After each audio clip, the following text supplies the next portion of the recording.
Mesdames, Messieurs, bonsoir.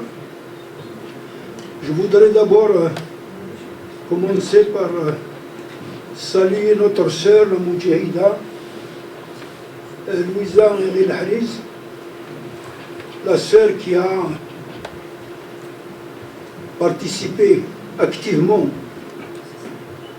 à la bataille d'Alger et qui a subi la répression sauvage des forces de répression de l'armée française dirigée par Massu. Je voudrais aussi, à cette occasion,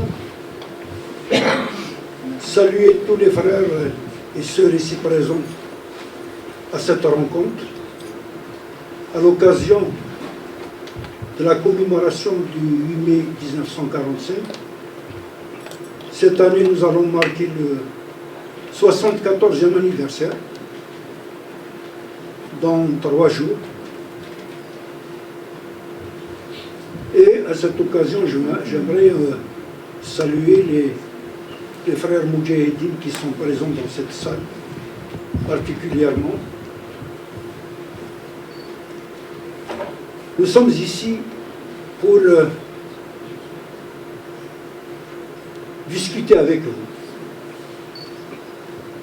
vous, faire part de ce que nous, modestement, en tant que militants, moudjahid pendant la guerre de libération, avions eu l'honneur et le devoir d'avoir pris modestement notre part à cette lutte du peuple algérien pour l'indépendance et la liberté. Et j'aurais aussi, à cette occasion, remercié l'association qui nous a réunis ici aujourd'hui. Et je souhaite que les jeunes Algériens issus de l'immigration puissent prendre le relais et transmettre le message du combat de leur peuple, du peuple algérien, pour l'indépendance et contre le colonialisme français. Voilà ce que je voulais vous dire en entrée, et je laisse la parole à Louisa avant de revenir sur les événements du 8 mai 45. Merci.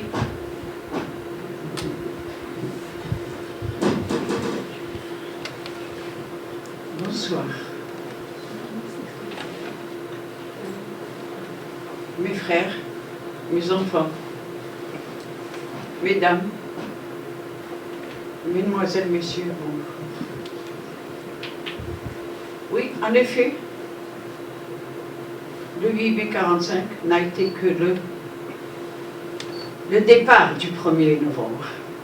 C'est grâce au 8 mai 45 que le 1er novembre est né. C'est une répétition du 8 mai 45.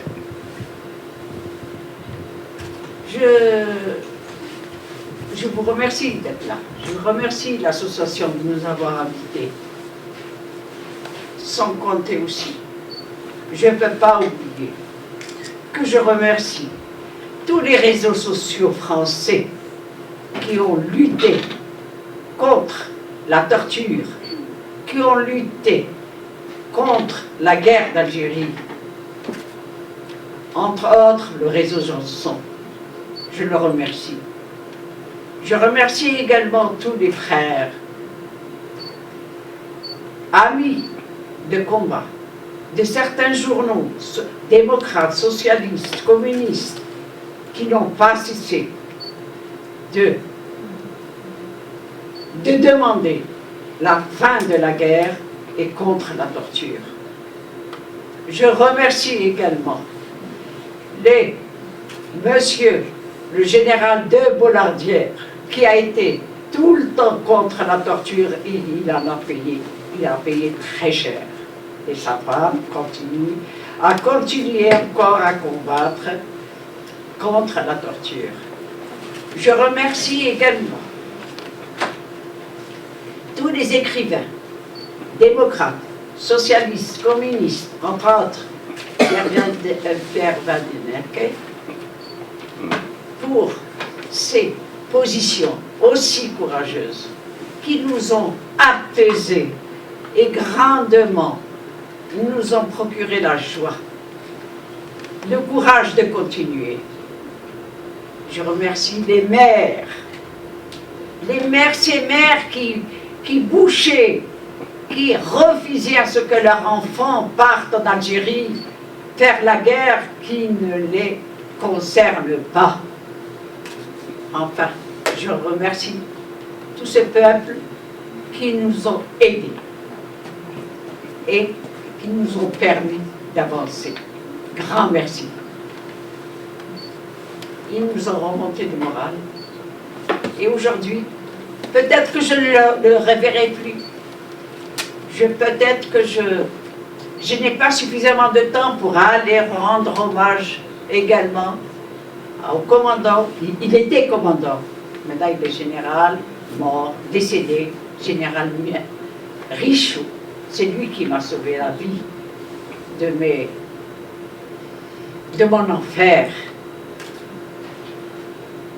Tout cela, je vous assure, je ne cesse de les remercier et leur dire longue vie, leur souhaiter grande vie et très bonne santé. Merci.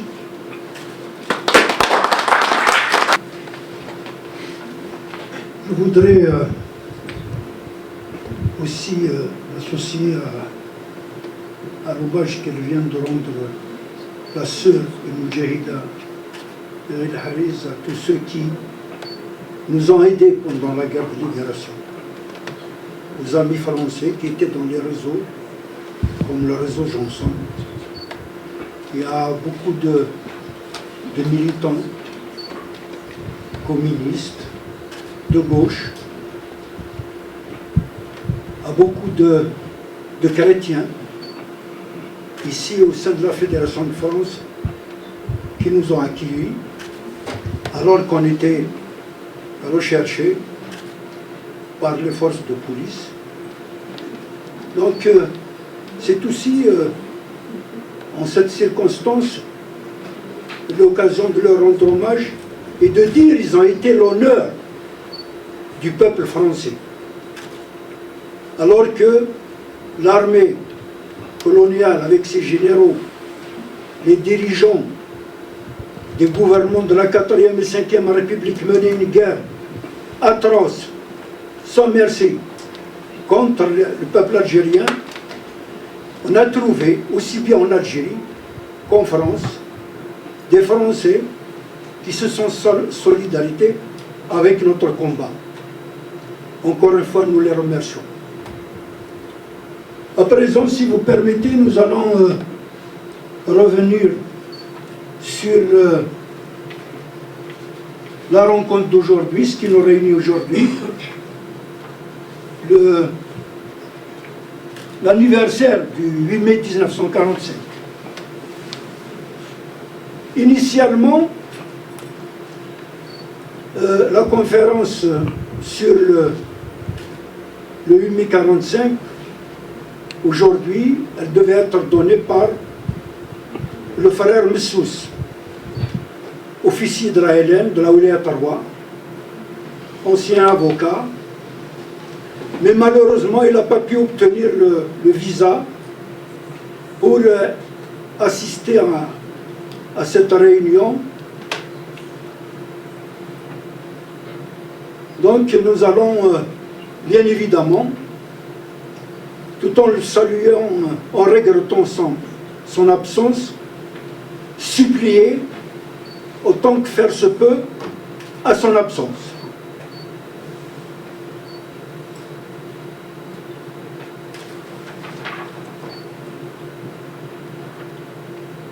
Le 8 mai 1945, alors que le monde libre scelle la capitulation des armées nazies, à Stif, Guelma, Kharata, éclatent des échauffourées suivies de fusillades qui feront date dans l'histoire. La colère des indigènes s'est soldée par 103 victimes et 110 blessés côté européen. Côté algérien, côté indigène, comme ils nous traitaient à l'époque, côté indigène, aucun chiffre n'est donné.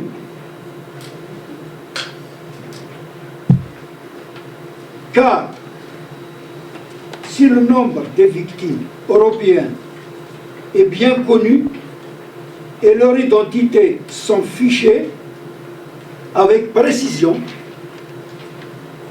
la France coloniale n'a pas jugé utile de faire de même pour les victimes indigènes.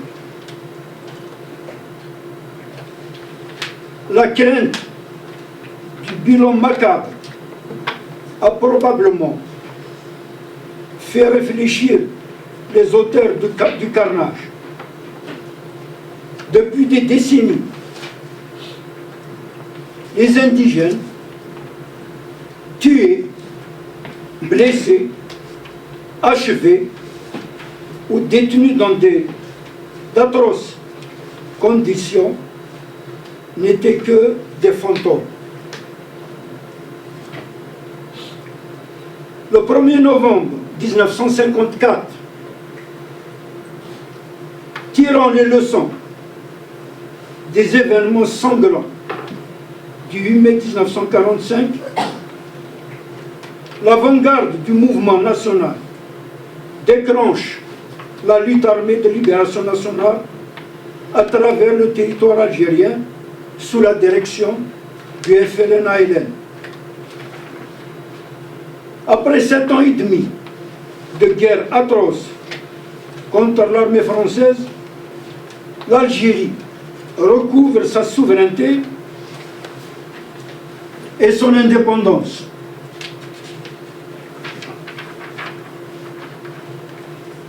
Le 5 juillet 1962, après 132 ans de colonisation, d'exploitation et de massacres d'Algériens comme ceux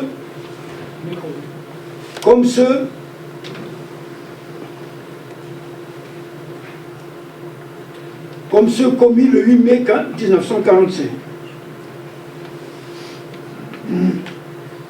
C'est seulement au lendemain de l'indépendance que le nombre des victimes algériennes est connu. Le nombre de 45 000 morts est donné côté algérien. Car du côté des autorités françaises, c'est toujours le silence qui règne. Mais ces années, des historiens et des chercheurs français avancent le nombre de 10 à 15 000 victimes. Des journalistes et des historiens algériens ont de leur côté fait des enquêtes et mené des recherches.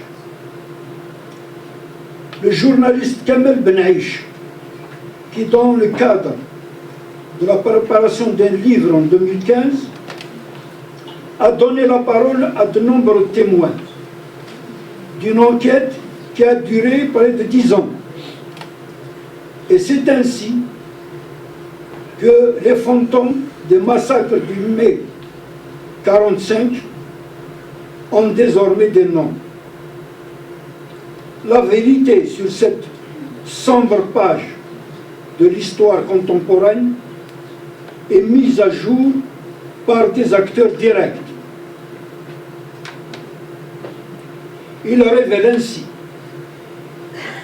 l'histoire des milices, des exécutions sommaires, des fosses communes, du supplice des élèves disciple des élèves du collège Eugène Albertini de Stif.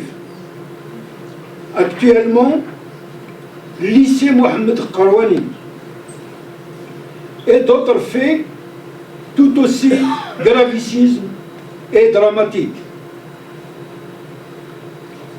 Cette occultation des massacres du 8 mai 45 a porté un grave préjudice à l'historiographie de ce douloureux épisode de notre histoire.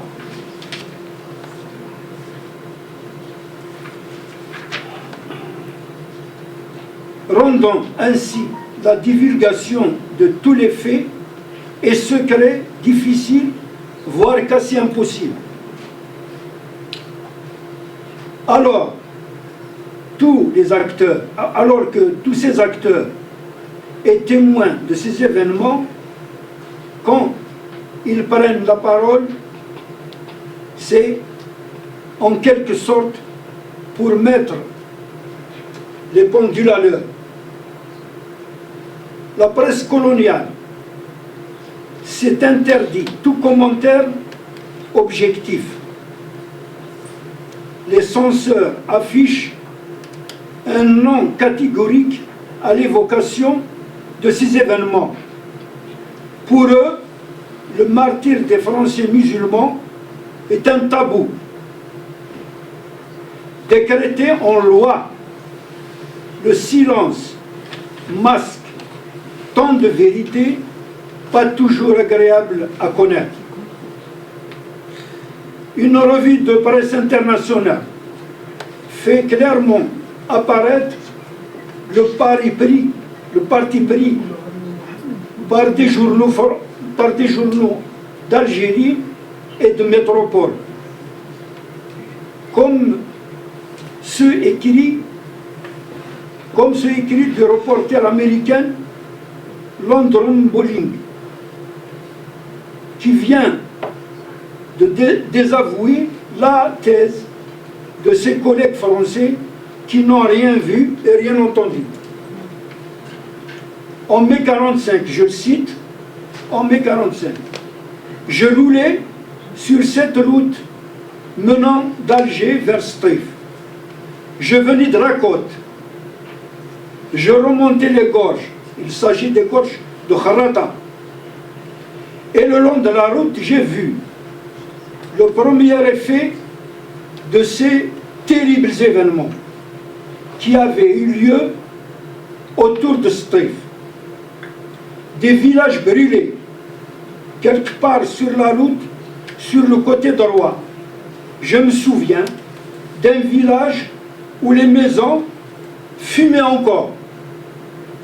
Elles étaient sous la garde des troupes coloniales françaises noires, des Sénégalais, je crois. Ils gardaient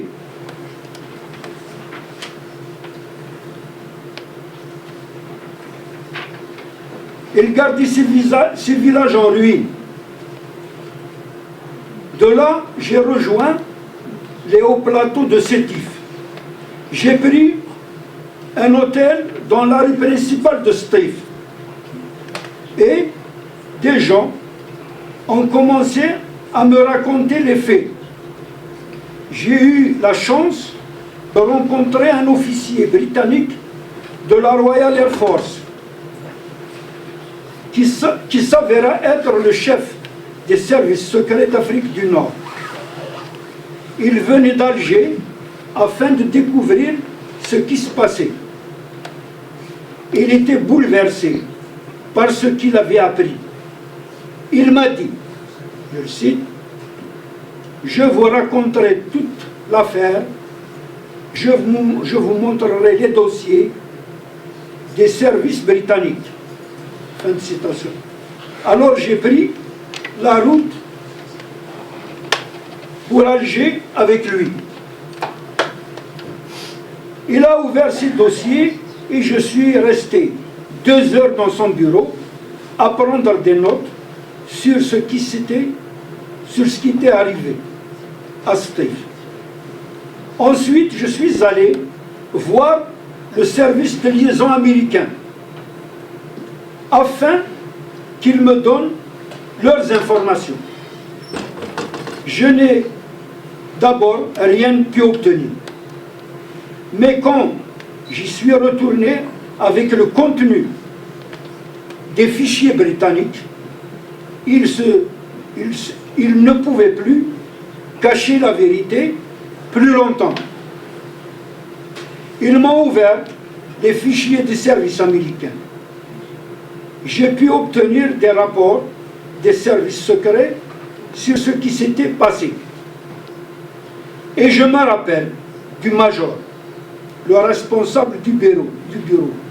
Il m'a dit, je cite, « Je vais vous montrer nos photos aériennes. »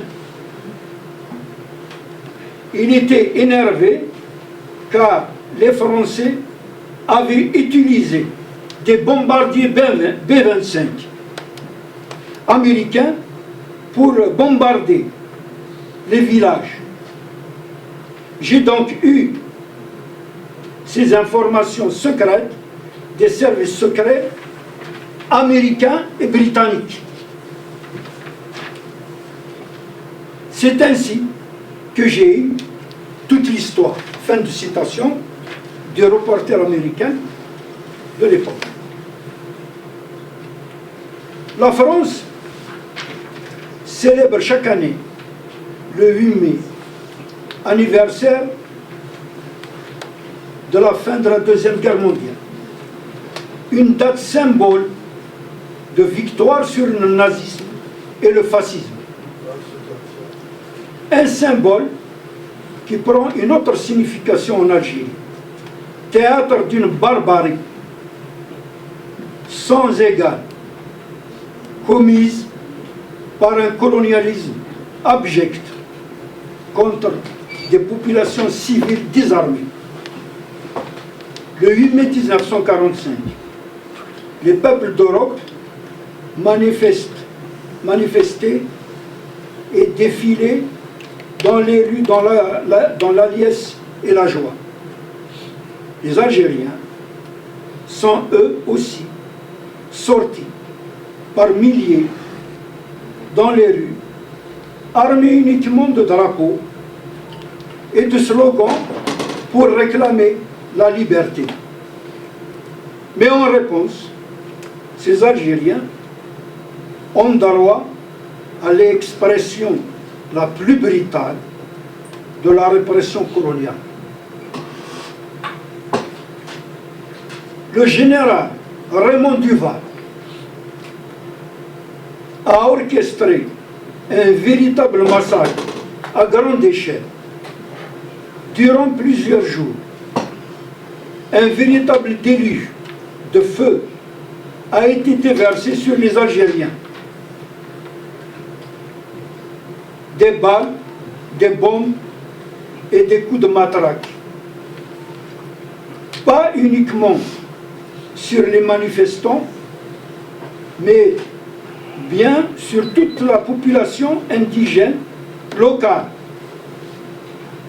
Des hommes, des vieillards, des femmes et des enfants.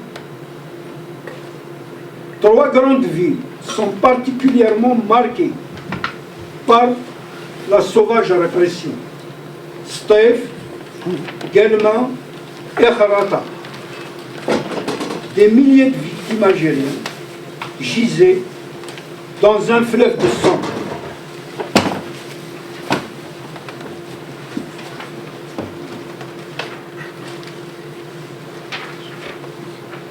Dans un fleuve de sang, des villages entiers sont bombardés, incendiés et complètement dévastés.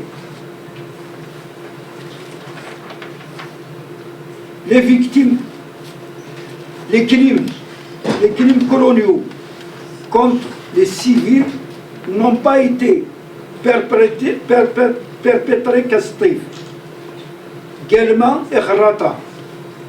La région sétifoise et ces villages ont aussi subi la répression. Ces massacres sont restés méconnus plusieurs décennies. est longtemps rattaché uniquement à Stif Gelman Kharata. Cependant, l'horreur a atteint son paroxysme également à Moucha, Bouandes, Ait Tizi, Ourissia, Beni Aziz, Ain el-Kbira, Yashir, Ain Tagrot, Ras el-Oued, L'Alma, Tachouda, Beni Fouta, Beni Bzaz, Borj Bouararij, Gelzat, Ain Sebt, Maouya et Maouane, et encore beaucoup de localités des hauts plateaux.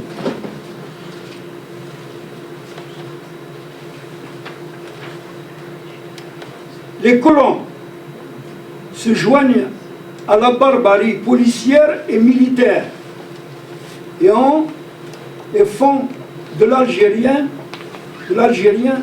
une cible à abattre. Les corps de milliers de victimes sont soit brûlés, soit enterrés dans des charniers et des fosses communes.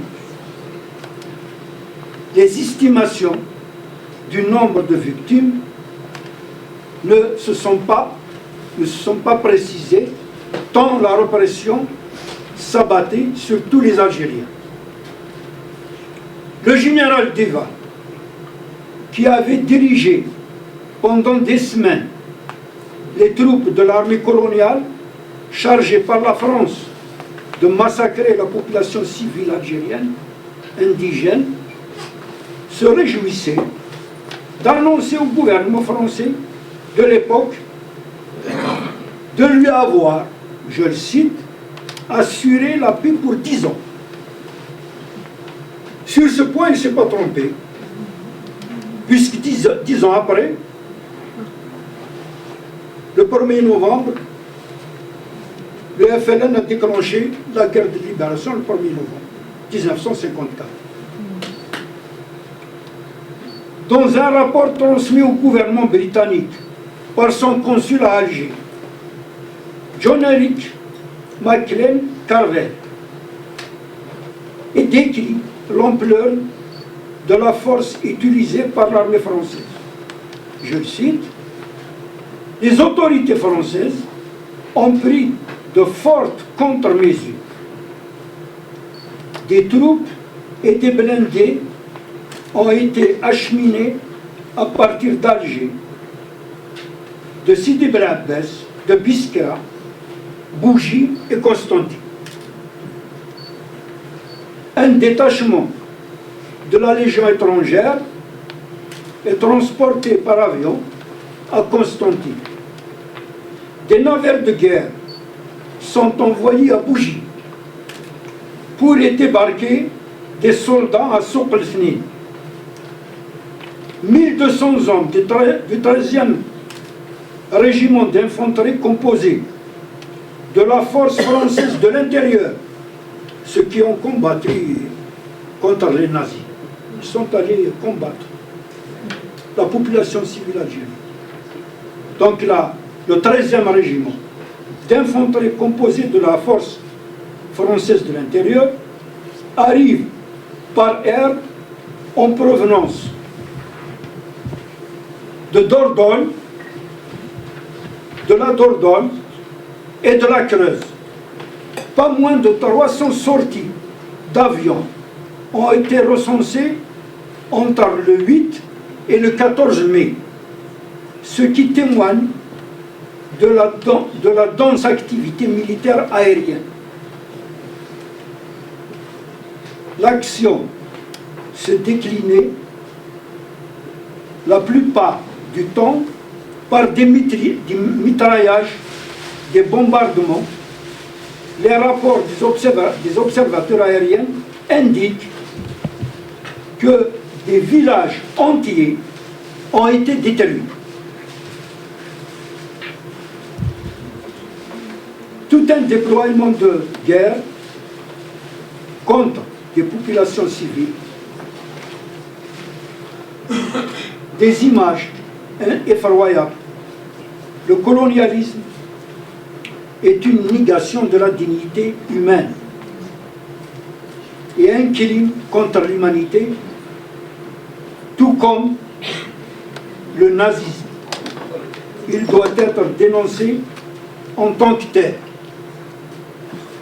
Aujourd'hui, du temps s'est écoulé, mais pour que toutes les blessures se refassent et pour que toutes les victimes innocentes soient enfin reconnues en tant que telles, il est important de dire ce qui fut et de dénoncer le caractère fasciste et inhumain de la colonisation.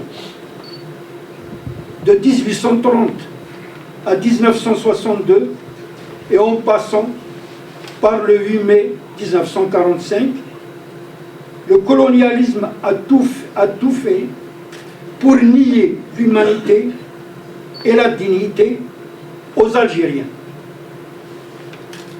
74 ans après, les faits horribles de 1945, la France ne veut toujours pas reconnaître ce massacre ni présenter des excuses.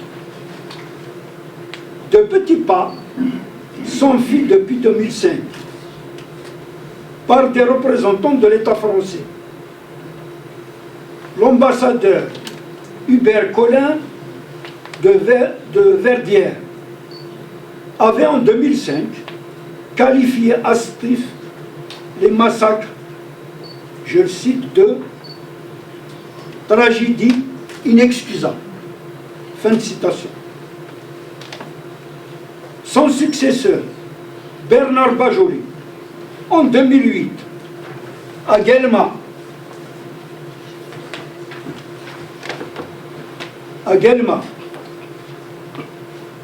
a parlé pour sa part, je le cite, de déchaînement meurtrier qui a fait des milliers de victimes. Fin de citation. 7 ans plus tard, le secrétaire d'État français aux anciens combattants, Jean-Marc Tédéchini, a refait les mêmes gestes que les ambassadeurs en se rendant à Stif pour déposer une gerbe de fleurs devant la stèle de la première victime algérienne de 1945, Saad Bouzid. Alors, ce qu'il faudrait dire de Saad Bouzid, c'est un jeune de 26 ans, c'est lui qui portait devant le cortège le drapeau algérien. Un commissaire de police lui a tiré dessus, il l'a abattu sur le coup. C'est comme ça qu'ont commencé les émeutes de Stif, Guelma et Kharata.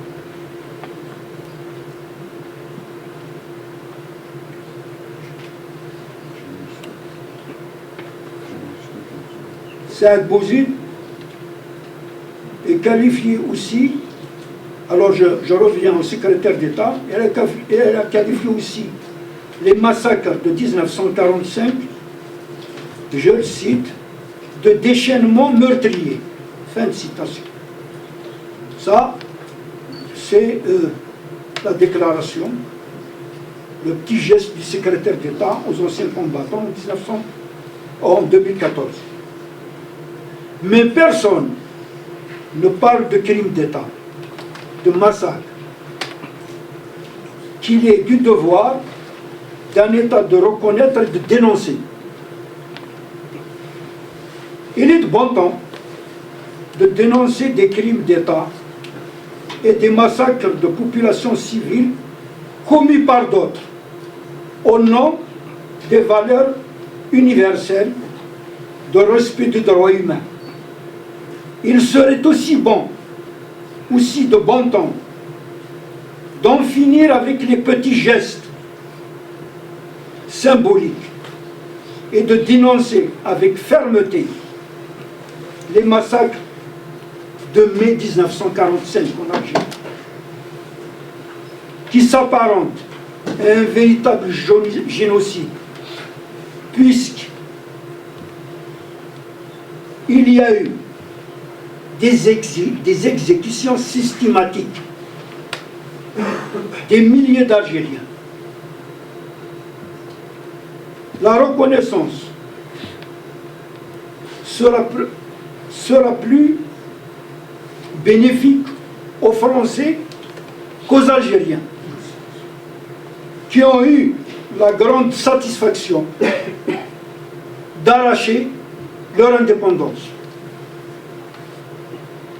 Il reste toutefois à l'État algérien de reconnaître à toutes les victimes du 8 mai 1945 le statut de martyr de la patrie. Je vous remercie.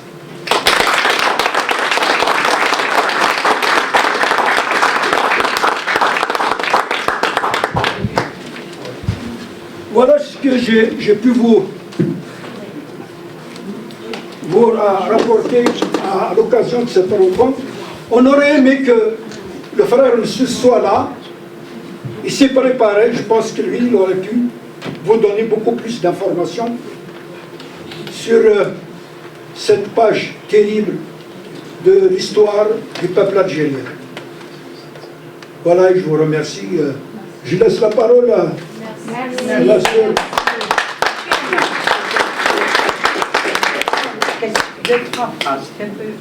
Quelques mots seulement. Ça arrive. Pendant tout ton temps. Mais non, mais... On donnera la parole. D'accord. Merci. C'est pour répondre à mon frère. Le 8 mai 1945, c'est une date symbolique. Mais les manifestations se sont déroulées dans toutes les villes d'Algérie. À partir du 1er mai, dans toutes les villes d'Algérie, il y a eu des manifestations. Pourquoi le 8 mai 1945 on a cité que les villes où il y a eu le plus gros massacre, Sétif, Karatab, également. Mais les manifestations ont commencé dans toutes les villes d'Algérie à partir du 1er mai. Ça, c'est une chose. Autre chose, la manifestation était pacifique au départ. Elle était...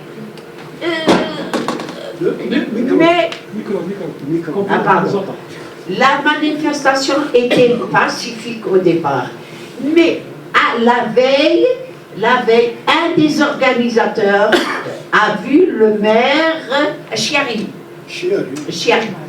Il lui a dit, écoutez, vous pouvez, quand vous dites que ce serait une manifestation pacifique, attention, je ne veux aucun drapeau, aucun slogan. Bon, donc c'était clair. Il a dit, parce que prenez vos responsabilités pacifiques sans rien. Donc nous, on a, les 8 mai 1945, ça a été autrement, le drapeau, les slogans, ils voulaient, pourquoi la manifestation, la grande manifestation du 8 mai et de toutes les villes, ils voulaient que la charte de San Francisco soit appliquée, c'est-à-dire donner la parole, libérer les Algériens, leur donner l'autonomie. L'autonomie des Algériens, chose qu'ils n'ont jamais pensé que des promesses, c'est tout. Bon, alors que nos Algériens étaient au front là-bas en France pour essayer de libérer la France des Allemands. Et ils étaient toujours au front, les premiers assassinés, les premiers massacrés, les premiers qui ont payé déjà la tribu pour la guerre, pour libérer la France. Chose qu'elle n'a pas voulu appliquer la charte de San Francisco. Autre chose, mon frère a parlé d'attaque ciel-terre. Mais vous avez oublié que c'était ciel, terre et mer. Par la mer, ils ont envoyé des bombardiers. Par les bateaux. J'ai parlé des bateaux à Bougie. Ah bon? À Bougie. Ah, ben je m'excuse. Alors, j'ai pas entendu. J'ai parlé du bâtiment de guerre à Bougie. À Bougie. Ça arrête. Bon, il en a parlé parce que c'était ciel, terre et mer. Il fallait raser. Et effectivement, il a dit que il y a une chose auquel les historiens se posent encore la question. En 1830, il y avait un écrivain qui s'appelait Hamdan Ben Khoudja, a donné une estimation de la population en Algérie. Elle était de 9 millions en 1830. En 1962, nous nous retrouvons... 8 millions, il avait avancé 8 millions. Oui, oui. Et nous nous retrouvons un siècle et demi après avec 9 millions. Où sont passés les autres? Comment? En un siècle, l'Algérie a enfanté qu'un petit million, c'est tout. Non, alors que depuis 62 jusqu'à aujourd'hui, on est en 40 millions, on a quadruplé. Voilà les massacres qui n'ont jamais été éclairés, on n'en a jamais parlé, on a baissé le rideau. C'est tout, l'air est net. Donc, Duval, effectivement, Duval a dit à la France, après les massacres, après les gros massacres, il a dit au gouvernement français, il m'a dit, écoutez, moi je vous ai assuré une paix pour 10 ans. À vous de trouver la solution. Ils n'ont pas trouvé la solution, il y a eu le 1er novembre. Merci. Les vieux de l'époque, en 1945, nous ont rapporté. Pourquoi ce soulèvement le 8 mai?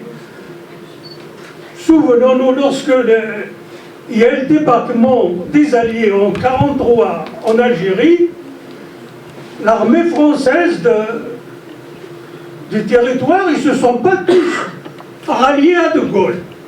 Ils maintenaient la majorité des pieds noirs. Leur dieu, c'est le maréchal Pétain. Hein. Maréchal, nous sommes là. Nous voilà. Alors,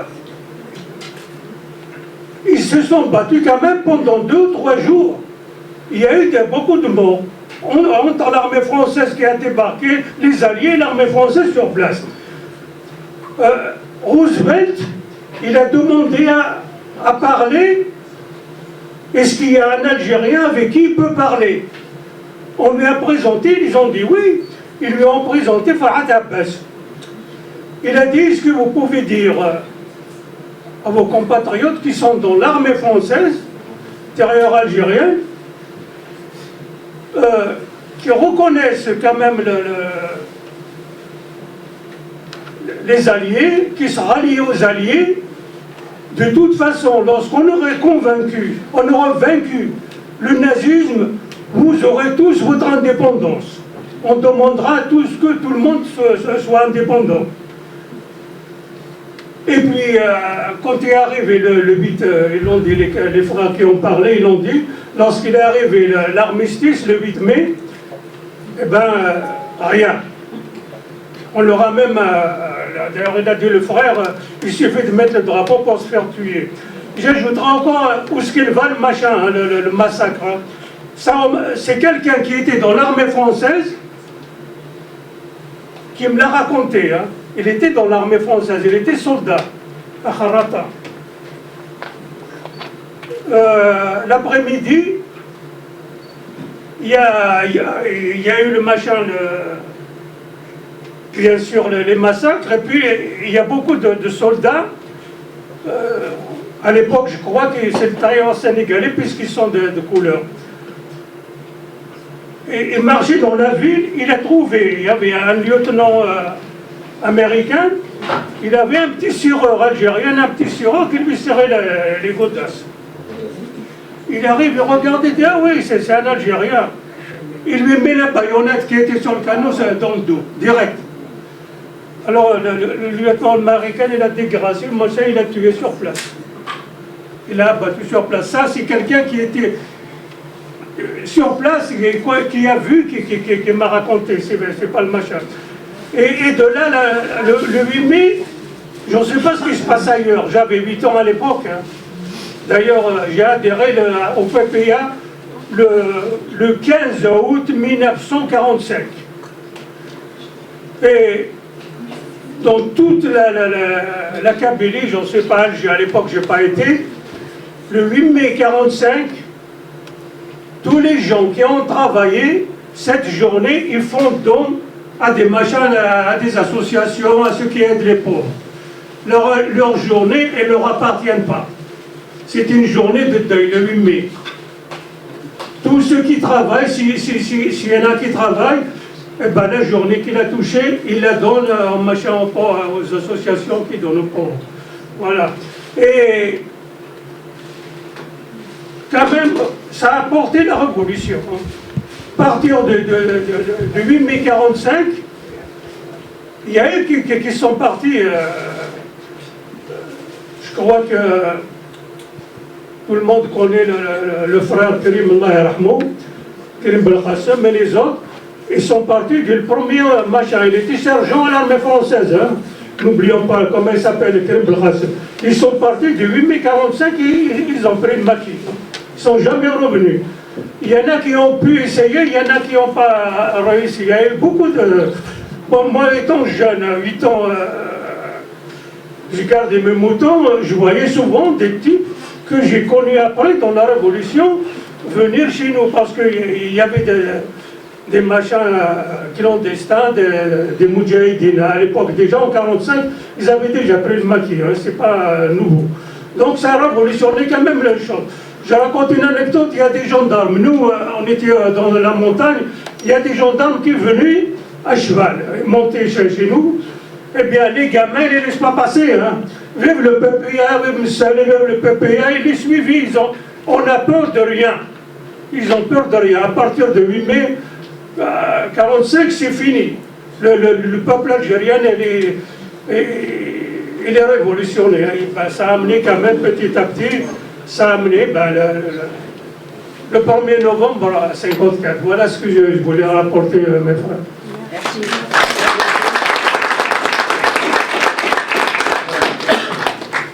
Bon, avant de vous passer la parole, j'aimerais quand même ajouter à partir des interventions de la sœur et du frère, en ce qui concerne la participation des Algériennes pendant la Deuxième Guerre mondiale.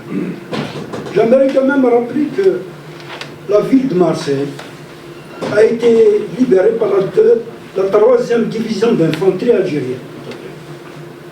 C'est la 3e division d'infanterie algérienne qui a libéré Marseille.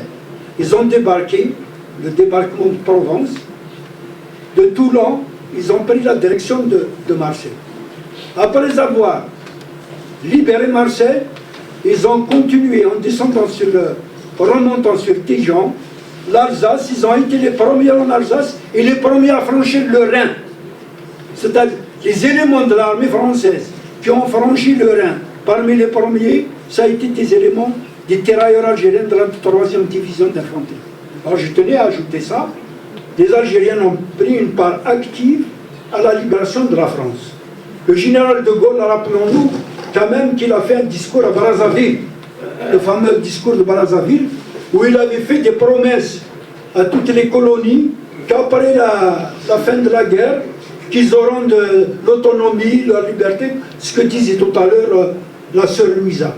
Or, nous savons ce qui s'est passé après la guerre, et particulièrement en Algérie, le jour même de l'armistice, c'est ce jour-là qu'on massacre des milliers d'Algériens. Voilà comment les Algériens ont été remerciés. Et voilà aussi pourquoi il y avait des Algériens qui étaient dans l'armée française, effectivement, comme ça a été, qu'il vient d'être dit par le frère, qui ont, une fois arrivés en Algérie démobilisés, ils ont pris les maquis. C'est le cas de Kerim Belkacem, c'est le cas aussi de tant d'autres. Moi, je connais dans ma région Cheikh Amar, d'Armo, il a pris à la même période les maquis. Il y avait pas mal, ils sont nombreux à avoir pris les maquis. Boudiaf, oui. Boudiaf. Ben Bella aussi. Il était, lui, dans les tabours marocains. Il était adjudant dans les tabours marocains. Voilà, donc les Algériens ont contribué fortement à la libération de la France. On leur a fait des promesses qui n'ont pas été tenues. Au contraire, on leur a tiré dessus. من أجلك عشنا يا وطني نفدي بالروح أراضينا قد كنا أمس عمالقة في الحرب نذل أعادينا وإن اليوم عمالقة في السلم حماة. Mesdames, Mesdemoiselles, Messieurs, je vais vous réciter un poème de M. Keteb Yassine intitulé Poussière de juillet, apparu en juillet 1964. Le sang reprend racine. Oui, nous avons tout oublié. Mais notre terre en enfance tempée, sa veille ardeur se rallume. Et même fusillés, les hommes s'arrachent la terre. Et même fusillés, ils tirent la terre à eux, comme une couverture. Et bientôt les vivants n'auront plus où dormir.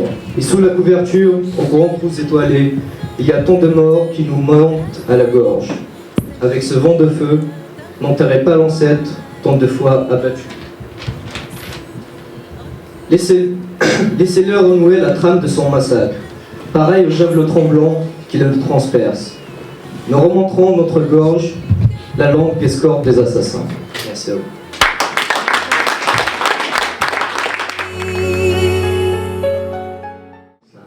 Pour nous, c'est d'autant plus important cette année que le président de la République avait dit à la tribune de Mediapart en 2017 que, à la suite de son voyage en Algérie, il ferait un geste très fort dans son quinquennat.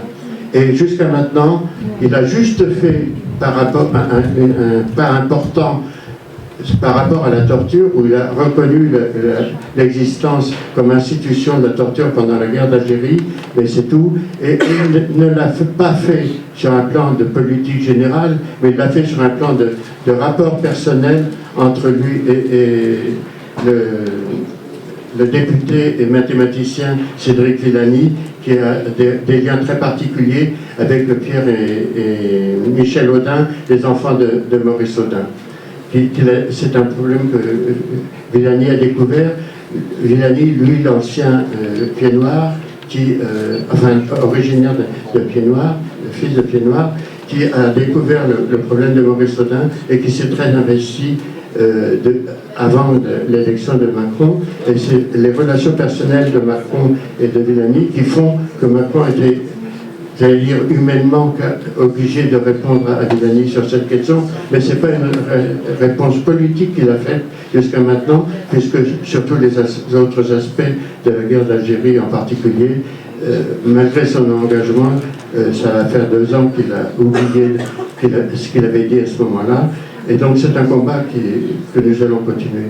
Et pour moi, Sétif, c'est aussi quelque chose de très important, parce que le 8 mai 2005, j'étais à Sétif, à la tribune de Sétif, pour déjà poser cette question. J'avais un mandat de l'ARAC et un mandat du MOAP pour demander justement à ce que le gouvernement français reconnaisse ce crime d'État comme tel. Et c'est quelque chose qui était très émouvant. Quand j'ai vu la stèle de salle qui venait d'être refaite à Sétif, ce scout, parce que ce qui n'a pas été dit, je complète, Saad était un scout, un des responsables des scouts musulmans de Sétif, et c'est à ce titre qu'il avait été proposé comme étant à la tête de ce défilé, avec le drapeau algérien en tête, et qu'il a été la victime la première victime de cette manifestation. Donc, et cette journée du 8 mai 2005 que j'ai vécue là-bas, pour moi c'est quelque chose que je n'oublierai pas, parce que j'ai eu aussi sur place de nombreux témoignages de militants qui avaient participé à cette manifestation et qui étaient encore... c'est quelque chose qui pour moi est très très très fort. Et donc je vous invite tous à venir à la place du Châtelet soutenir notre démarche et qu'on obtienne effectivement rapidement que ce crime d'État soit reconnu comme toute une série. Parce qu'on ne peut pas accepter que Macron donne des leçons de droits de l'homme au monde entier, comme quand il y a eu l'utilisation du gaz en Syrie. En Algérie, on a détruit des centaines de villages au Népal, on a utilisé le gaz VX-Sarin pendant la guerre d'Algérie. On ne peut pas donner des leçons à partir de là sans avoir reconnu qu'on avait utilisé ces méthodes-là. Aujourd'hui.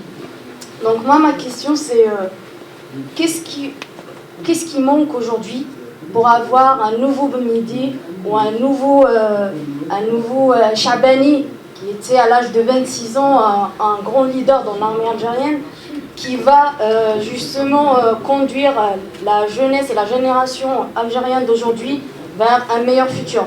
Là, je ne parle pas sur le plan militaire ou quoi que ce soit, c'est plus dans le sens où on a vraiment besoin d'un leader et on n'arrive pas à le trouver pour conduire cette révolution algérienne d'aujourd'hui afin qu'elle puisse aboutir à ses objectifs. Donc, à votre avis, qu'est-ce qui manque pour avoir ces leaders-là qui vont construire l'Algérie de demain? Tout le monde s'attendait à la Koulihal, un jour ou l'autre, qu'il y ait une explosion en Algérie. Parce que pendant 20 ans, pour nous parler de ces derniers 20 ans, avec tous les moyens dont a disposé l'Algérie, rappelons-nous que depuis l'année 2000, Abdelaziz Bouteflika, il a été rappelé en 1999. Il a été donc désigné à la tête de l'État après les élections d'avril 1999. Il faut se rappeler aussi que lors de ces élections, que 5 candidats, et non des moindres, se sont retirés. Je citerai entre autres Hosni Ahmed, un des 9 chefs historiques de la Révolution. Talib Ahmed, Mouloud Hamarouche et d'autres. Ils se sont retirés pourquoi? Parce qu'ils ont considéré que l'élection était jouée d'avance. Et nous avons eu donc le président. À se retirer. C'est 17. Oui, ils étaient 7. Bon, j'ai cité les principaux. Il y avait Sifi, il y avait...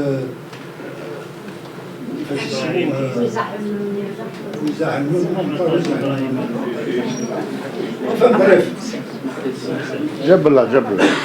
Oui, Jabla. Il y avait Rabban. Jabla.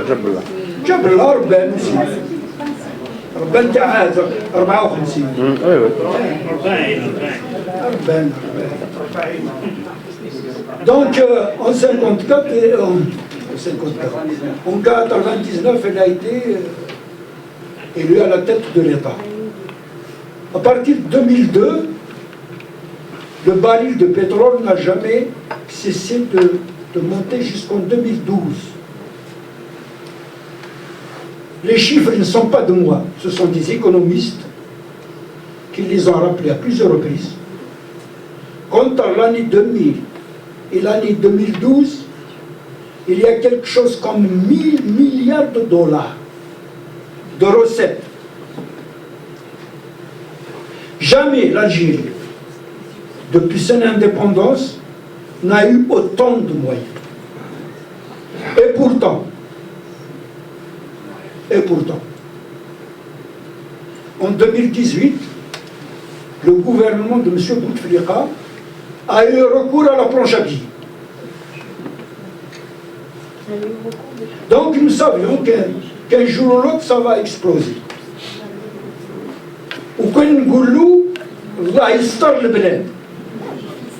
Parce qu'on a vécu la décennie noire, on s'est dit, le peuple algérien, on ne va pas encore retomber dans des violences comme celles qu'on a connues entre 1990 et la fin de la décennie.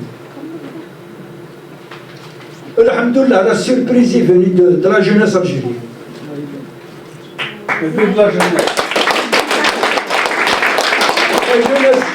La jeunesse algérienne, une fois de plus, elle a été au rendez-vous. Comme elle a été au rendez-vous le 1er novembre 1954. En 1954, rappelez-vous, ceux qui ont déclenché la guerre, c'est pas Msel el-Hajj. C'est des jeunes, le plus âgé d'entre eux, il avait 35 ans. Le plus jeune, c'était Eid Ahmed, il avait 25 ans. Donc, une fois de plus, le 22 février, le peuple algérien est sorti en masse, et là, la surprise, ça a été une manifestation pacifique, unitaire, qui rassemblait les Algériens et qui ont dit c'est fini. Il faudrait que tout le système là, il regarde.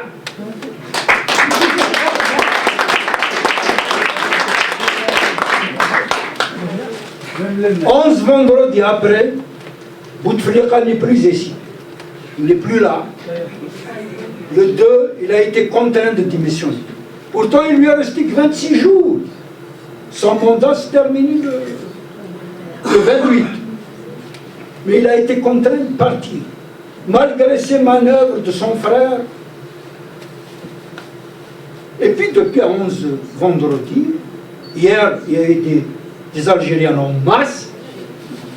Ils sont encore sortis. Ils exigent le départ de tous les symboles du système qui a mené l'Algérie à la situation de faillite actuellement, parce que quand on arrive à la planche à billets, c'est la faillite.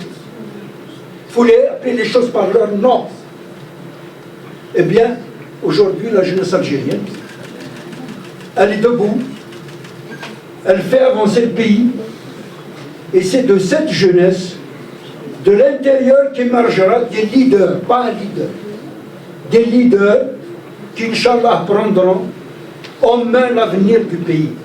Ça revient, c'est aux jeunes, aujourd'hui, de prendre l'avenir et de construire un pays moderne, libre, démocratique, une république démocratique et sociale, telle qu'elle a été voulue par les martyrs, par les chouhadas, par ceux qui ont donné leur vie pour l'indépendance et qui sont partis, et plus d'un demi-siècle après, nous sommes encore dans des problèmes. Aujourd'hui, nous devons faire donc confiance à cette jeunesse, les aider et leur laisser de prendre le chemin, le relais pour construire cette Algérie que les jeunes veulent construire pour que ça soit un pays libre qui se développe, où les jeunes n'ont pas besoin d'aller risquer leur vie comme des haragas et aller à l'étranger. Voilà donc le problème du leader ne se posera pas.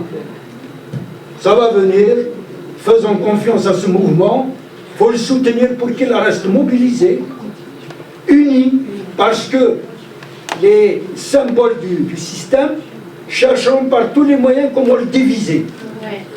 C'est la vieille théorie du colonialisme, diviser pour régner. Et c'est les Algériens, je crois que les Algériennes et les Algériens aujourd'hui, ils sont suffisamment pris conscience de tous ces problèmes pour rejeter tout ce qui les divise, du nord au sud, de l'est à l'ouest. Restons unis, Inch'Allah, l'Algérie ira de l'avant. Mon père, était moujahid. Il a été sous le commandement d'une Qasma à Argenteuil en banlieue parisienne. Et ma mère, elle était fille de moujahid. Voilà, nous sommes originaires de l'Ouest algérien. Et voilà, moi j'ai eu les histoires de mon père. Donc c'est une mémoire orale qu'on n'a malheureusement pas retranscrit avec ma fratrie. C'est bien dommage parce qu'on est dans notre souci du quotidien. Et c'est vraiment émouvant d'être ici. Soyez la bienvenue, ma sœur. Vous êtes en famille.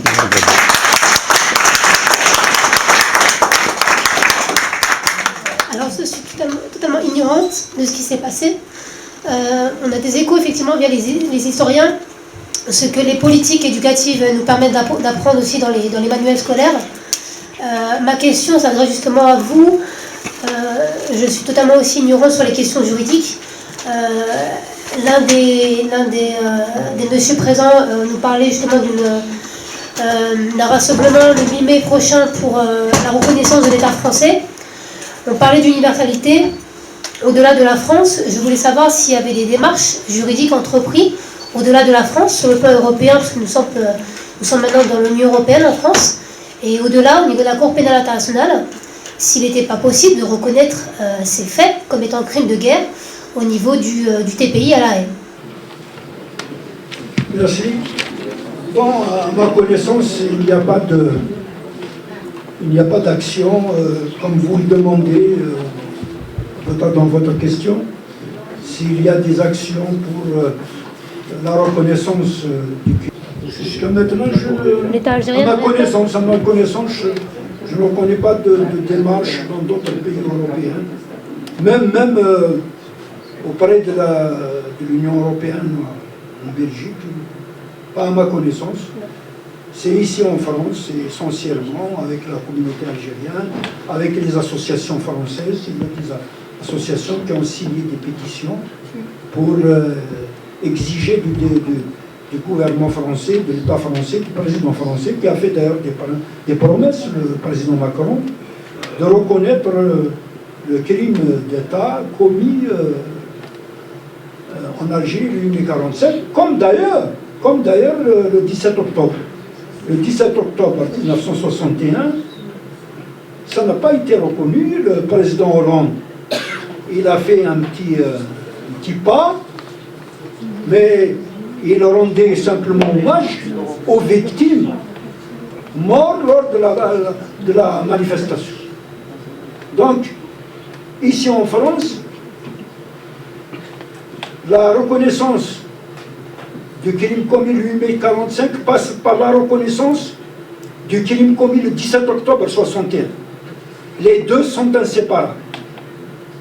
Il faudrait que la communauté se mobilise avec les associations françaises pour faire avancer et arriver à la reconnaissance des crimes d'État commis le 17 octobre et le 8 mai 1947. Le 20 août 1955, à Philippeville, au stade. Non, ça c'est pendant la guerre. Non, c'est pas la guerre, c'est des civils. Attendez,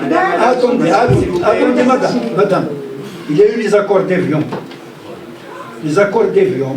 Ça n'efface pas tout, les accords d'Évian. Non. Ça organise, mais ça n'éteint pas. Exact. Les accords d'Évian, vous avez accordé amnistie tous les actes On n'amnistie pas les crimes. liés à la guerre d'Algérie. Pourquoi? Ça, c'est les accords d'Évian. On ne va pas les discuter maintenant. Pourquoi tout a été amnistié? Pourquoi? Bonjour. Moi, en fait, j'ai une question sur le 8 mai 45. Donc moi, tout d'abord, en fait, je suis celtifien. Je viens d'Amoucha, où il y a eu vraiment... c'était chaud là-bas. Et en fait, j'ai une petite question sur la reconnaissance. Quel est l'intérêt à ce qu'on demande à l'État français de reconnaître ce qui s'est passé à Sétif, Galma et Khrata? Moi, je connais très bien les Sétifiens, et on a du NIF, on est très fiers. Pourquoi reconnaître que l'ennemi... Enfin, pourquoi demander à l'ennemi de reconnaître qu'il nous a fait du mal?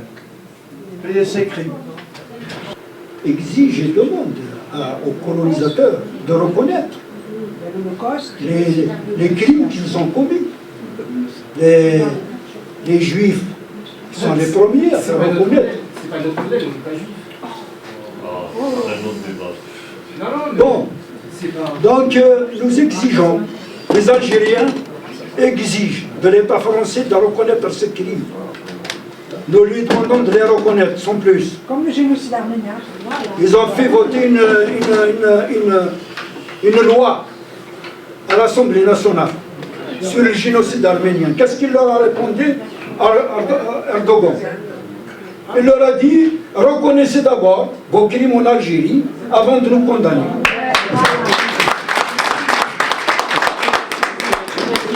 Je ne comprends pas en fait, est-ce que l'Algérie a la volonté de demander à la France ses excuses, c'est ça en fait.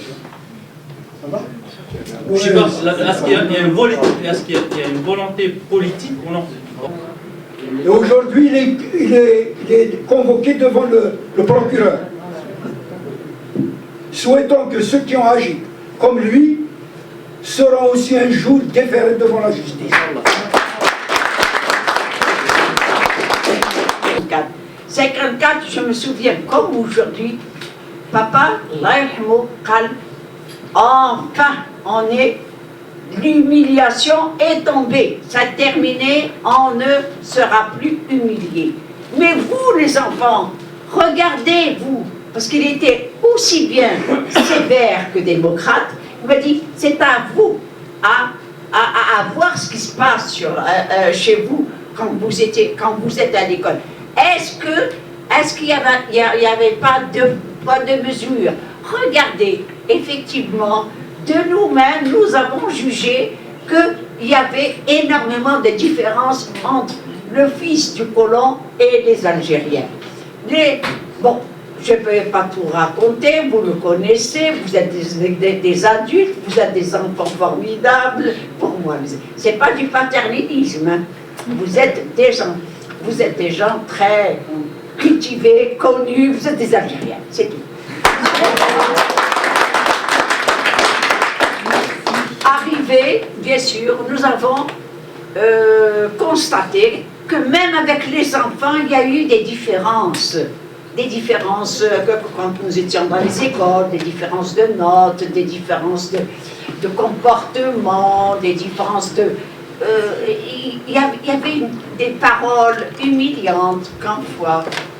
Bon, puis après, arrivé étant adulte, comme toujours, comme tout le monde, l'année de 19 mai 56, c'était l'année de mon bac, donc il fallait, l'organisation a décidé que nous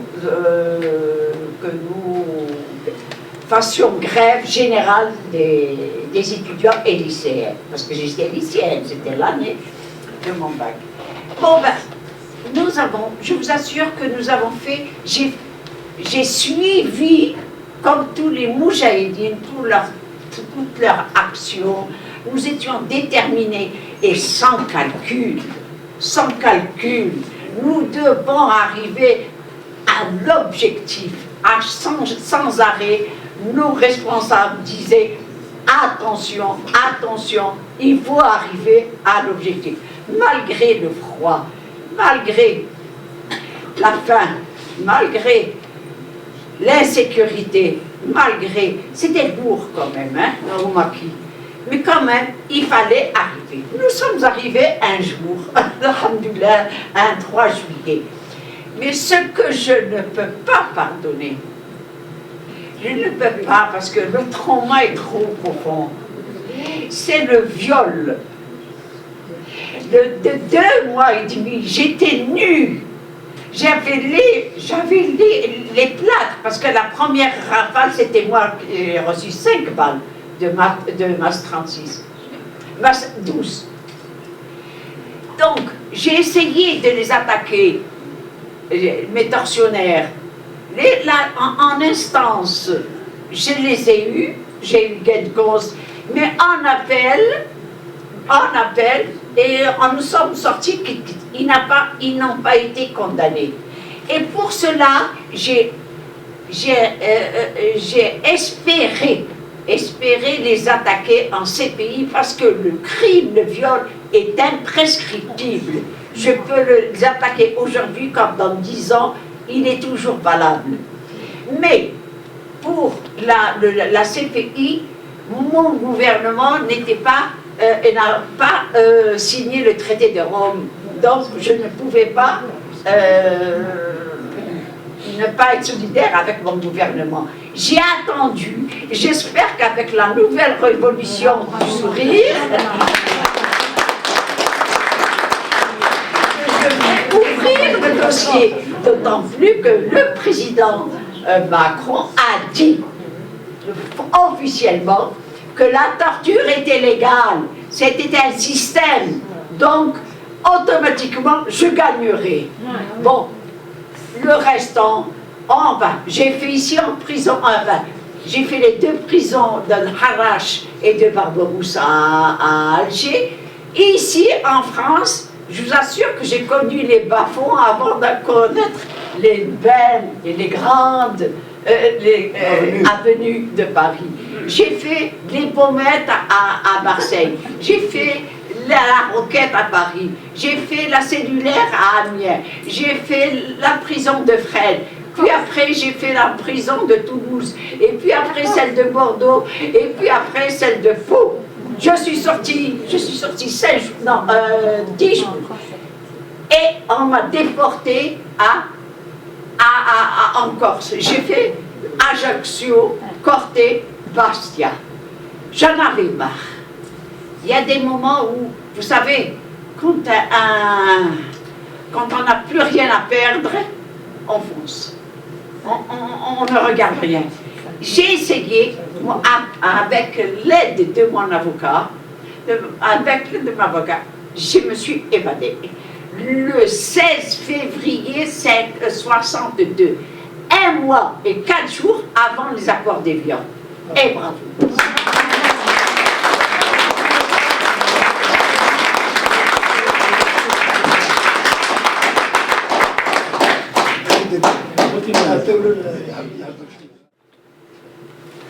Premièrement, il y a de quoi? On travaillait, étant jeune, je travaillais à Berkadem, dans toutes les villes d'Alger. Les pieds noirs, ils nous donnaient un coup de pied, va chez toi. Hein. Chez moi, c'est pas l'Algérie, c'est dans la montagne Kabylie, là-bas. Hein. Va chez toi. Les vieux nous disaient, il viendra, parce qu'on leur dit pourquoi on ne va pas se battre. Ils ont dit, écoutez, il viendra un jour où le maçon, pied noir, va descendre du mur, il n'aura pas le temps de laver ses mains, il va traverser. Ben, je vous assure, c'est arrivé comme ça.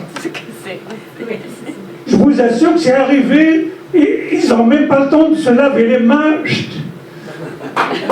Ils sont partis. Mais des soulèvements, il y en a eu toujours. Hein. En 1871, lorsque Napoléon III, que j'admire, hein, a perdu la guerre. Je vais dire pourquoi. A perdu la guerre avec l'Allemagne. Et ben, en 71, toute la Kabylie s'est soulevée. Malheureusement, on n'avait pas assez d'armes. À l'époque, ils ne paissaient pas les mêmes armes. C'est pour dire qu'il y a toujours une résistance. Il y a toujours une résistance. Pourquoi maintenant, je reviens quand même, hein.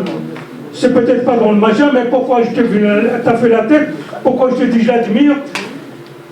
Les pieds noirs, quand ils sont rentrés en Algérie, ils disent c'est un peuple sauvage. Et ces mêmes pieds noirs, ils sont venus pieds nus en Algérie. Vous savez ce qu'il a dit? En 1865, Napoléon, c'est le seul qu'il a dit. Il a dit, la nation algérienne, il n'a pas dit le peuple, la nation algérienne est une nation courageuse et intelligente.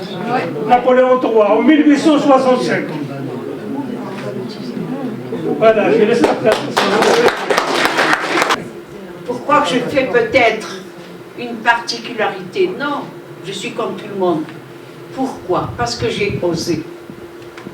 J'ai osé dire, j'ai osé verbaliser le mot. J'ai écrit, je l'ai épelé, le mot viol, pour que je puisse apaiser ma douleur. Ben, je ne suis pas la seule. C'est des centaines de femmes qui ont subi l'horreur, l'innommable. Parce que, je vous dirais en 2 mots, quand les militaires envahissent un village, les hommes qu'est-ce qu'ils font? Ils prennent leur fusil, ils vont au maquis. Et quand les militaires rentrent au village, vous croyez qu'ils vont leur distribuer des viennoiseries? Non? Bon. Alors, au moment de verbaliser, c'est grâce à mon mari, à Florence Bourget, c'est la journaliste du Monde, qui m'ont aidé à le verbaliser. Parce que c'était très mal. J'étais très mal, d'autant plus que, bon, j'avais plus de vie de couple, j'avais plus rien, bon. Mais, écoutez, la seule chose, ça c'est très important, mes frères moudjahidines ont très mal accepté mon témoignage. قالوا لي ما كاش علاه راح علاش تقول هكذا علاش تهضر هكذا علاه ماشي لابد ما لازمش الحرم هذه الحرمه صح كتر خيركم. Mais même deux moudjahidines qui sont encore vivants m'a dit les filles comme ça nous on les tue.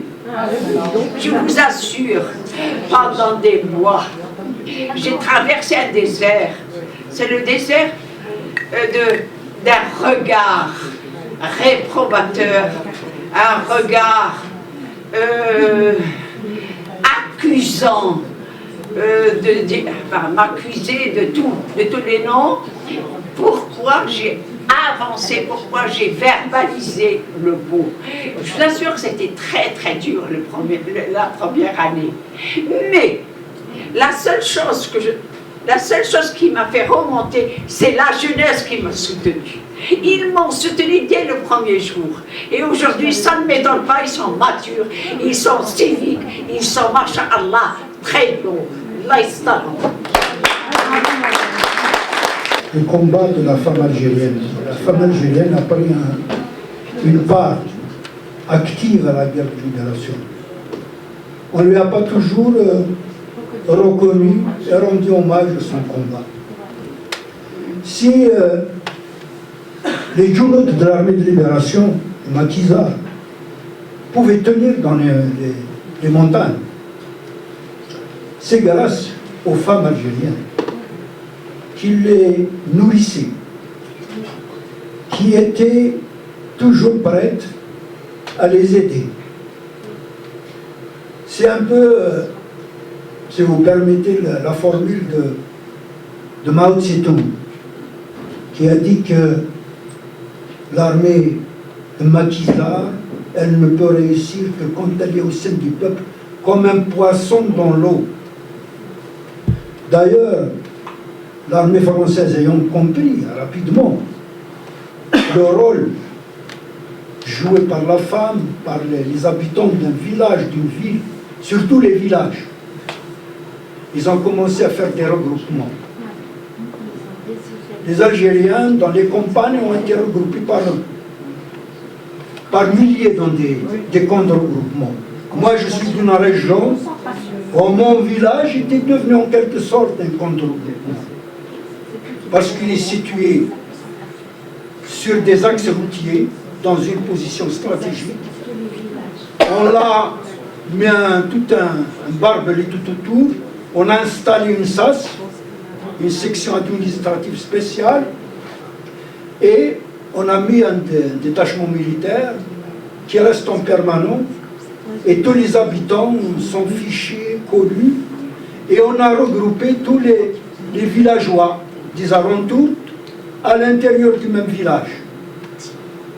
Donc, pour revenir à la femme de tout temps, de toute l'histoire du peuple algérien, la femme algérienne a joué un rôle déterminant, important bien sûr. Rappelons entre autres les héroïnes comme Farman Soumer.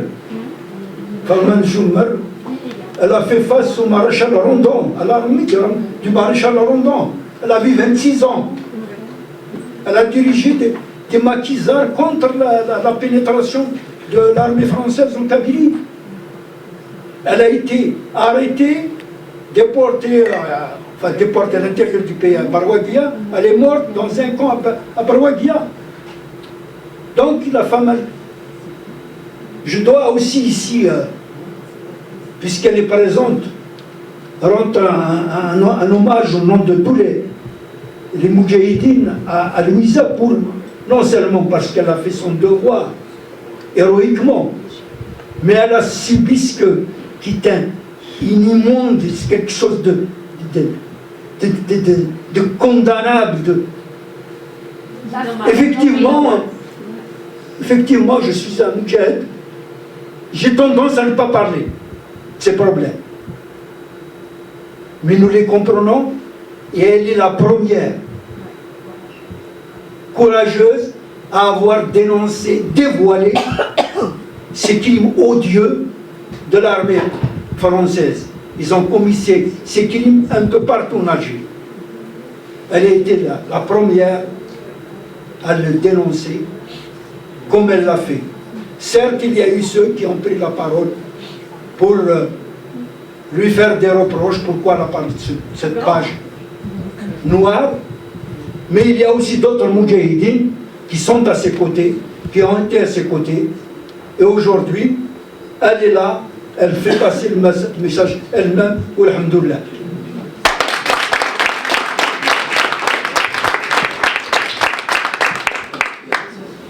Madame Louisa, vous n'êtes pas loin de mon quartier de naissance.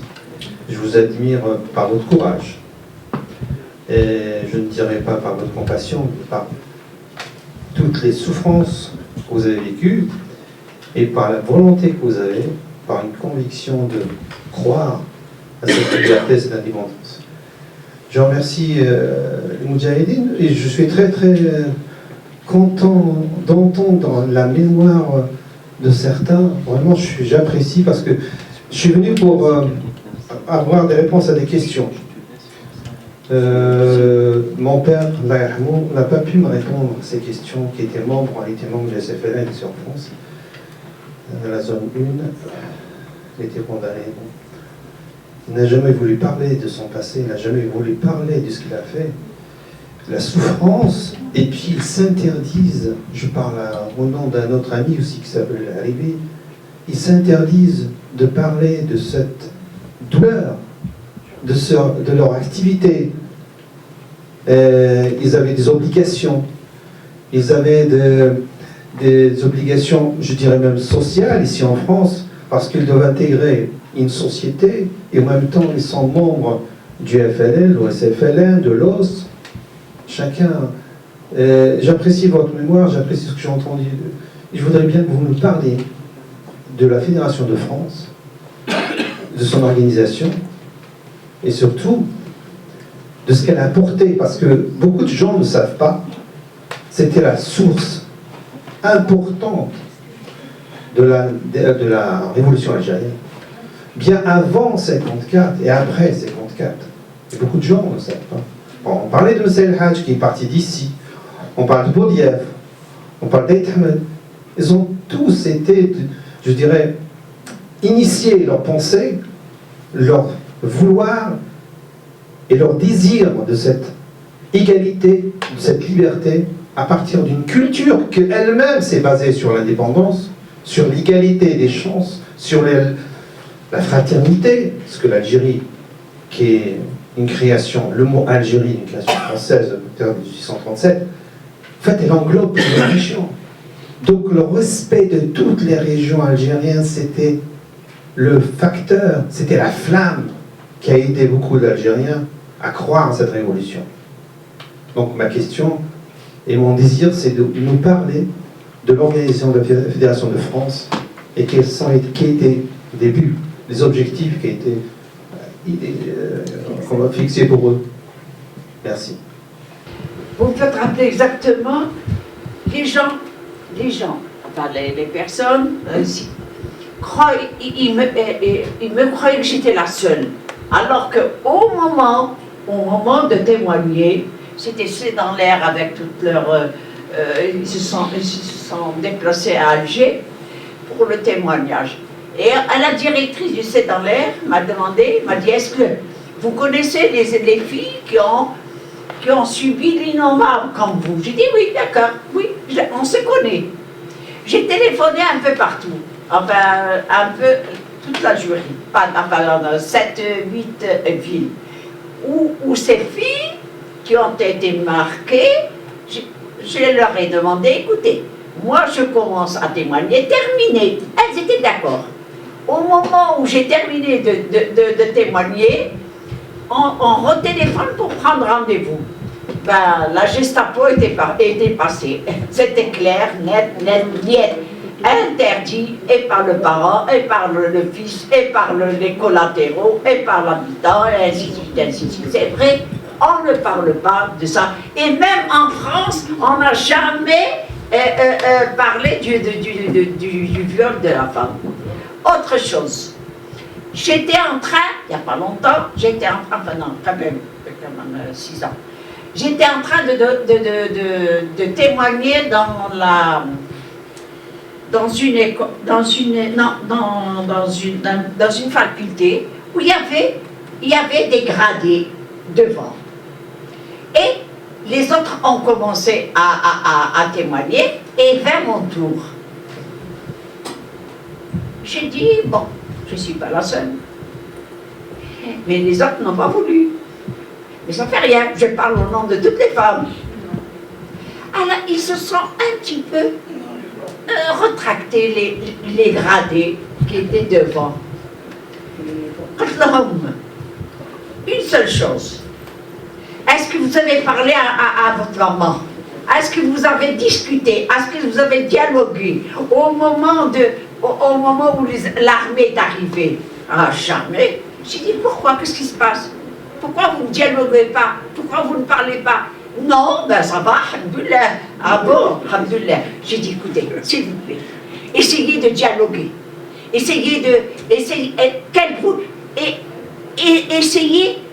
l'inciter à parler comment l'armée est arrivée et qu'est-ce qu'elle faisait. Non, ne vous en faites pas, elle ne vous dira absolument rien. Mais une chose, essayez de bien l'écouter. ما ليش جاز علينا غير ربي اللي عالم. 4 jours après, on se rencontre dans un autre colloque. Ils sont venus directement vers moi. Ils me disent, Louisa, on n'a pas dormi. Louisa, on n'a pas dormi. Je dis, il me dit, ce que tu as dit, c'est vrai. On ne peut pas parler. C'était interdit. Les maras, comment elles peuvent? Comment savoir ce qui s'est passé? C'est tout. Et voilà.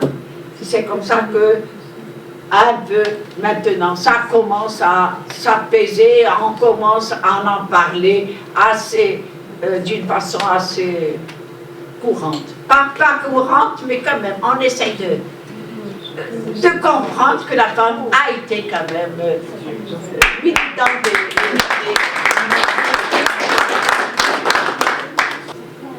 Je vais revenir à la question sur la partie concernant l'organisation du FLN en France, la Fédération de France du FLN. J'aimerais dire d'abord qu'en ce qui concerne la communauté algérienne, elle a de longues traditions d'organisation, puisque rappelons-nous quand même que l'étoile nord-africaine a été créée en France en 1926. Oui. L'étoile nord-africaine, le premier mouvement de l'ère moderne nationale a été créé ici en France par les travailleurs, avec une SADI bien sûr. Après l'arrivée du Front populaire, l'étoile nord-africaine a été dissoute pour ses tendances accusées de tendances nationalistes. Elle a été dissoute. Et c'est là qu'à Alger a été créé le PPA pour remplacer l'étoile nord-africaine. Le PPA à son tour de 37 jusqu'à 45 et de 45 jusqu'à 54, c'est l'interdit. En 1954, donc après le déclenchement de la Ligue de libération par le Front de libération nationale, Le premier qui a réuni ici un certain nombre d'anciens militants, ça a été Mohamed Boudiaf. Il a fait une réunion à Luxembourg avec autour de lui quelque chose comme 15 militants du MTLD. Il faut dire aussi que Boudiaf, il a été pendant une période le responsable de la fédération du MTLD en France. Donc il connaissait très bien l'immigration, les structures, les militants. Et la réunion le 15 décembre, une réunion au Luxembourg, c'est à partir de là qu'ils ont lancé, avec les 15 militants qui étaient présents, ils ont été chargés de mettre en place les structures du FLN. Donc à partir de 1955, le FLN a commencé à s'organiser dans des conditions extrêmement difficiles, puisque le MTLD était acquis à Messali, lequel a créé le MNA le 15 décembre aussi 54, ce qu'il a appelé le mouvement national algérien.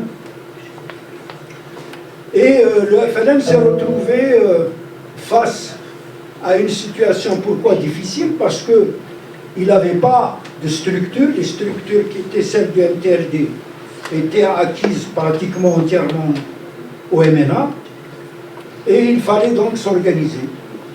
C'est ainsi que les débuts ont été extrêmement difficiles, et encore une fois, si le FLN a finalement réussi à s'organiser et à prendre le dessus ici en France, et notamment en commençant par Paris et la région parisienne, c'est surtout grâce à la jeunesse.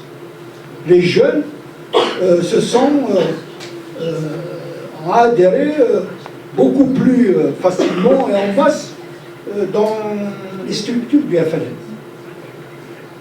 D'ailleurs, à l'époque, 1955 et même une partie de 1956, il y a eu des problèmes ici, toute une confusion entre le MNA et le FLN qui mène la lutte de libération en Algérie, parce qu'on n'avait pas toutes les informations, bien sûr. Donc, dans certaines villes, comme je peux citer par exemple Saint-Denis, il y a une forte communauté algérienne qui est d'origine de Kabylie, très exactement de Aïn Hammam, l'ex-Michelet. Ils ont été obligés d'envoyer quelqu'un qui devait partir. Par moment, il y a ceux qui partaient pour voir la famille, bien sûr, mais ils ont envoyé quelqu'un comme un élément témoin. Il est allé dans la région, à Michelet, à l'actuel Aïn Hammam, pour se renseigner quel est le mouvement qui mène la lutte de libération.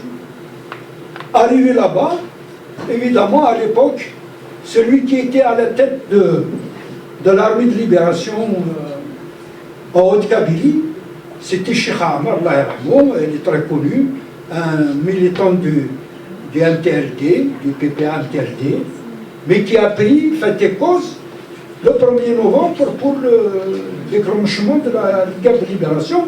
Et c'est ainsi qu'il a été désigné, comme d'ailleurs était adjoint de Kérim El-Qassim, pour toute la Haute-Kabylie.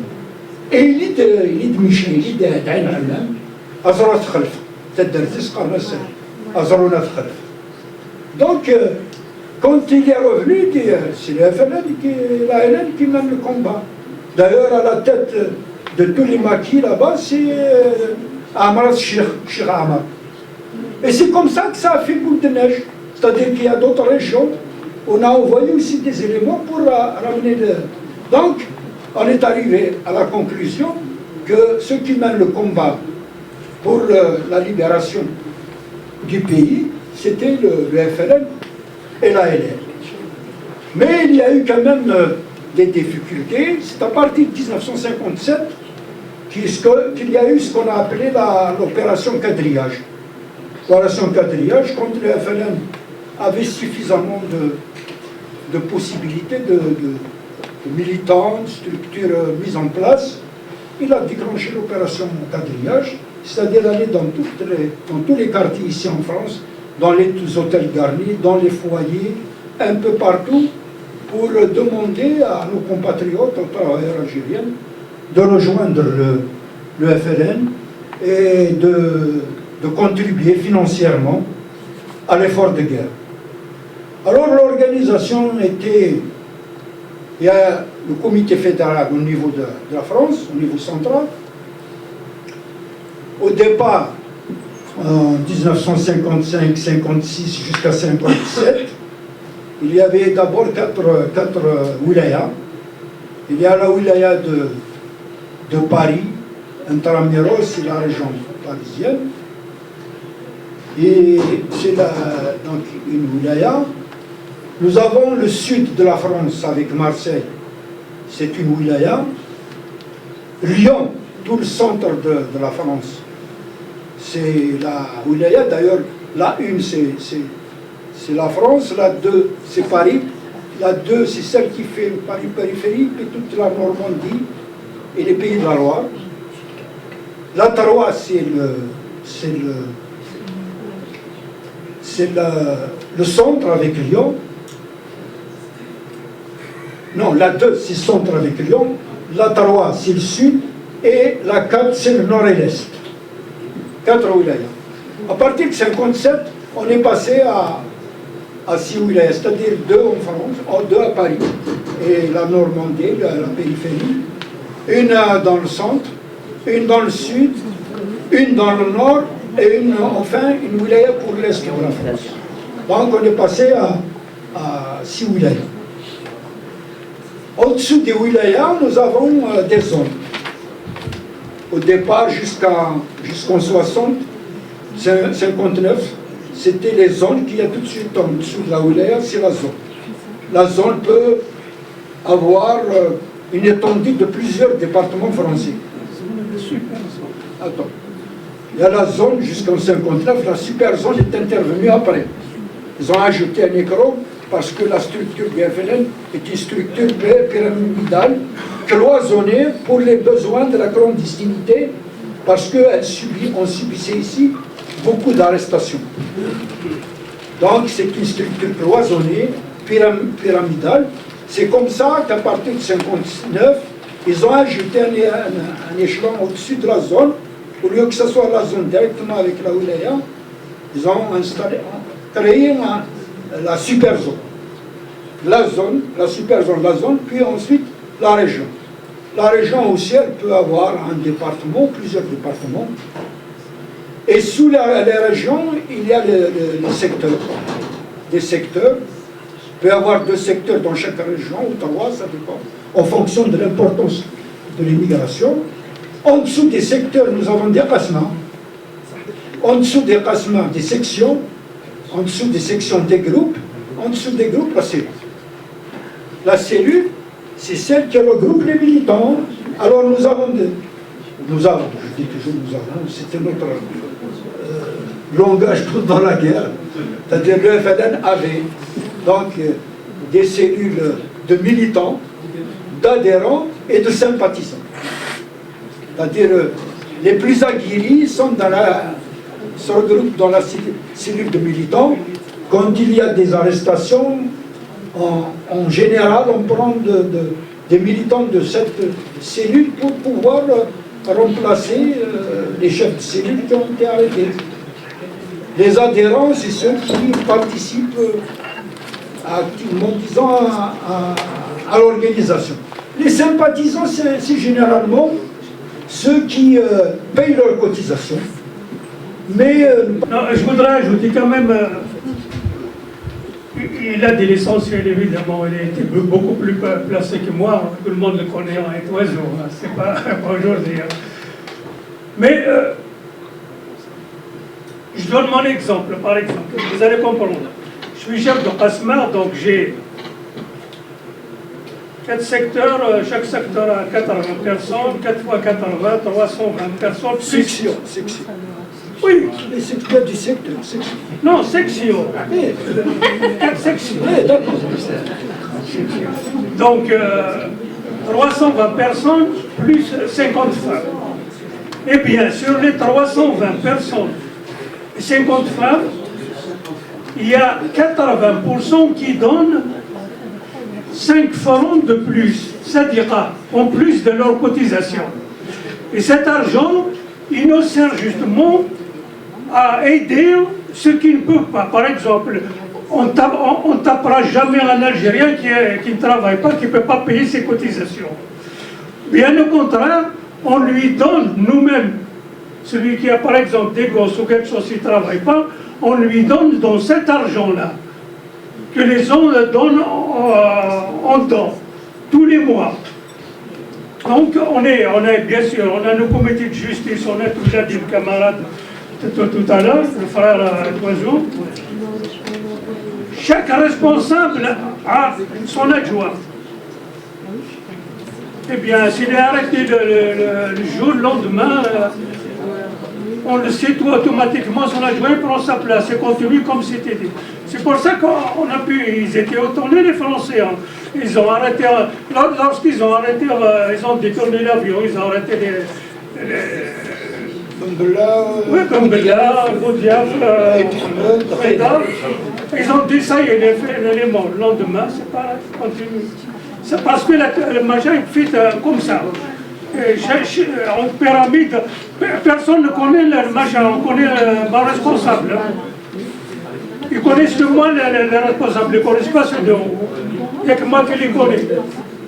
Donc c'était vraiment une structure, et je veux dire qu'on n'a jamais fait de mal aux Algériens. On ne les tape pas, bien sûr, ceux qui ont fait ceux qui nous tapent, comme j'ai cité tout à l'heure, et ils nous ont tué 4, on est obligé de réagir. Sinon, c'est vraiment une structure. Tout à l'heure, je ne sais pas si c'est la soeur ou le frère qui a dit, on a apporté la guerre ici. Et ainsi, quand l'opération du 25 août a été déclenchée, c'est sur l'instruction du GPLA, parce que cette époque-là, l'armée de libération avait de graves problèmes.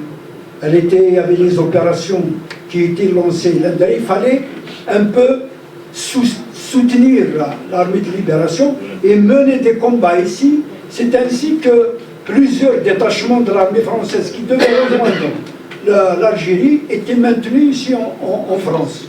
Donc il y a l'organisation spéciale qui était... L'OS, son organisation, c'est une fédération. Les dirigeants, c'est une fédération de 4 personnes. Non, la fédération est composée de 5 membres. Un coordinateur, c'était Omar Boudaoud, Mazalou,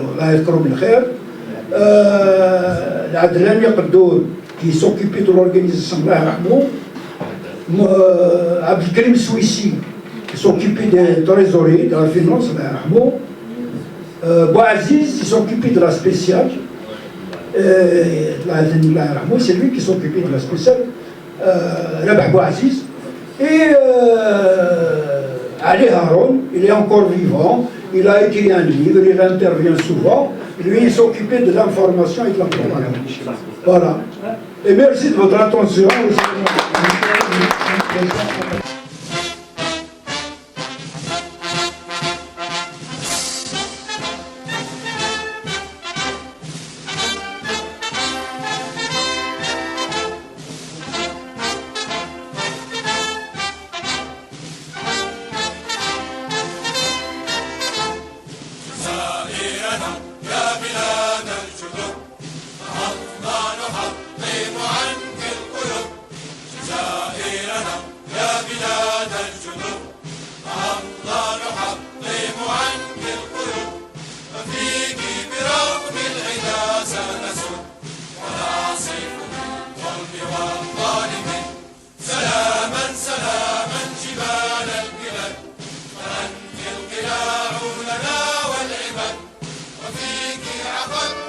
لواء الجهاد ومنك زحفنا على المعاصي